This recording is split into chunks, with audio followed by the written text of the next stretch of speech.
Hello friends, Radhe Radhe. कैसे हैं आप सब। जैसे कि आपको पता है कि आज है सरस्वती माँ की पूजा, बसंत पंचमी। तो सबको शुभकामनाएं। आज हम जानेंगे माँ सरस्वती कैसे बने ज्ञान की देवी।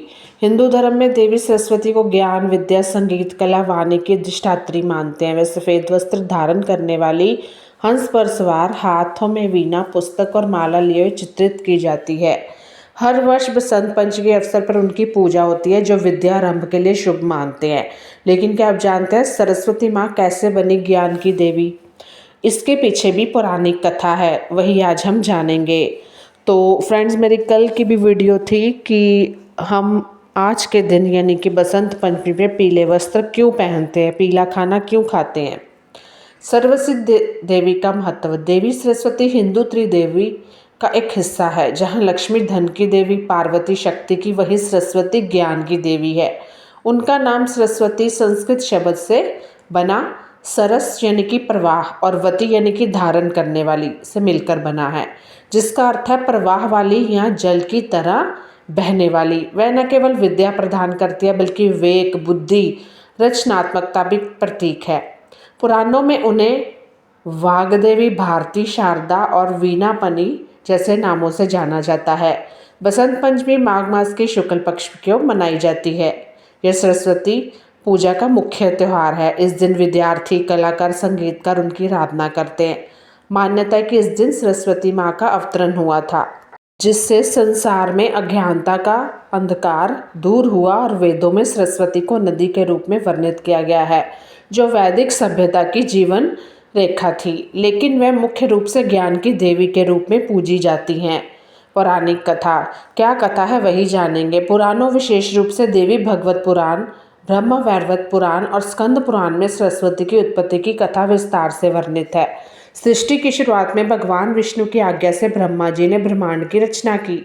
उन्होंने आकाश, पृथ्वी, जल, अग्नि, वायु जैसे पंच महाभूतों से संसार बनाया। फिर जीव जंतु, पेड़ पौधे और मनुष्य की उत्पत्ति की। लेकिन रचना पूर्ण होने के बाद भी ब्रह्मा जी असंतुष्ट थे।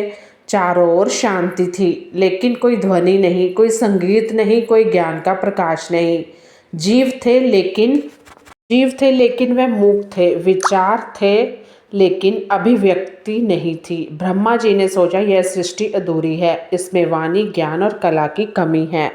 तो उन्होंने इन चीज़ों में रंग भरने के लिए कह लो कि माँ सरस्वती की प्रागट्य किया।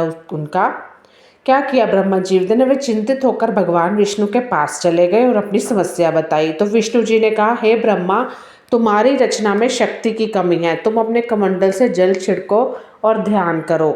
इससे एक दिव्य शक्ति प्रकट होगी जो तुम्हारी सृष्टि को पूर्ण करेगी।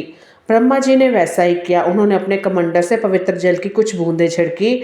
जैसे ही जल पृथ्वी पर गिरा, एक जोरदार कंपन हुई। पूरा ब्रह्मांड गूंज उठा। उस कंपन से एक लौकिक ज्योति उत्पन्न हुई, जो धीरे धीरे एक चतुर्भुजी रूप में परिवर्तित हो गई। और वो कौन थी? माँ सरस्वती। यह देवी श्वेत वर्ण की थी। श्वेत कमल पर विराजमान उनके 4 हाथ थे। एक हाथ में वीणा, दूसरे में वर मुद्रा, तीसरे में पुस्तक और चौथे में जयमाला। उनका स्वरूप इतना दिव्य था कि ब्रह्मा जी स्तंभ रह गए। देवी ने ब्रह्मा जी को प्रणाम किया और कहा, पितृ स्वरूप में आपकी सेवा में हूँ। ब्रह्मा जी ने उन्हें सरस्वती नाम दिया, क्योंकि वह जल की तरह बहने वाली ज्ञान की धारा थी। अब ब्रह्मा जी ने सरस्वती से निवेदन किया कि हे देवी, कृपा अपनी वीणा बजाओ, ताकि सृष्टि में ध्वनि और संगीत का संचार हो। सरस्वती माँ ने वीणा उठाई और मधुर स्वर में बजाना शुरू कर दिया। वीणा की धुन से ब्रह्मांड में पहली बार संगीत गूंजा। जल की धारा में कलकलाहट आई, हवा में सरसराहट, पक्षियों में चहचहाट और मनुष्य में वाणी का उदय हुआ।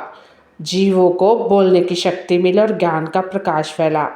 अज्ञान का अंधकार दूर हुआ। इस तरह माँ सरस्वती ज्ञान की देवी बनी। एक अन्य कथा के अनुसार ये भी मानते हैं कि सरस्वती ब्रह्मा जी के मुख से निकली।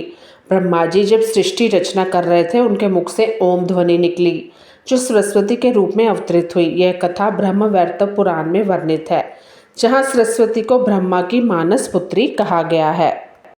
तो इस तरह देवों की स्तुति और वरदान और ब्रह्मा का वरदान। माता सरस्वती की उत्पत्ति के बाद त्रिदेवों यानी कि ब्रह्मा, विष्णु, महेश ने उनकी महत्ता को स्वीकार करते हुए उनकी स्तुति की। प्रत्येक देवता ने सरस्वती को विशिष्ट वरदान प्रदान किया, जिससे उन्हें ज्ञान, संगीत, वाणी की अधिष्ठात्री बताया। ब्रह्मा जी ने भी सृष्टिकर्ता ब्रह्मा ने सरस्वती को सृष्टि में ज्ञान और बुद्धि की रोशनी फैलाने का वरदान दिया। उन्होंने सरस्वती को वह शक्ति दी जिसके द्वारा मानव देवता अपनी बौद्धिक क्षमताओं का विकास कर सके। ब्रह्मा ने कहा कि सरस्वती की कृपा से ही सृष्टि में रचनात्मकता और बुद्धिमत्ता का प्रसार होगा। विष्णु का वरदान। भगवान विष्णु ने सरस्वती को वीणा और संवाद का वरदान दिया। उन्होंने कहा कि उनकी कृपा से मानव और देवताओं की वाणी मधुर, प्रभावशाली और सत्यनिष्ठ होगी। यह वरदान सरस्वती को कविता, साहित्य और संचार की देवी बनाता है, जिनके आशीर्वाद से वक्ता अपनी बात को प्रभावी ढंग से प्रस्तुत कर सकेंगे। बिना ज्ञान के देखो कहीं पे भी गुजारा नहीं है। शिव का वरदान। महादेव ने सरस्वती को संगीत कला का वरदान दिया। उन्होंने कहा कि सरस्वती की प्रेरणा से सृष्टि में सृष्टि की लय और कला की सुंदरता बनी रहेगी। इस वरदान ने सरस्वती को संगीत की स्वर लहरें और कला की रचनात्मकता का प्रतीक बना दिया। तो इन वरदानों के कारण माता सरस्वती को त्रिदेवी की शक्ति का समन्वय माना जाता है। उनकी उपासना से व्यक्ति बुद्धि, वाणी, रचनात्मकता का विकास कर सकता है। तो ये थी माँ की कथा। हैप्पी बसंत पंचमी।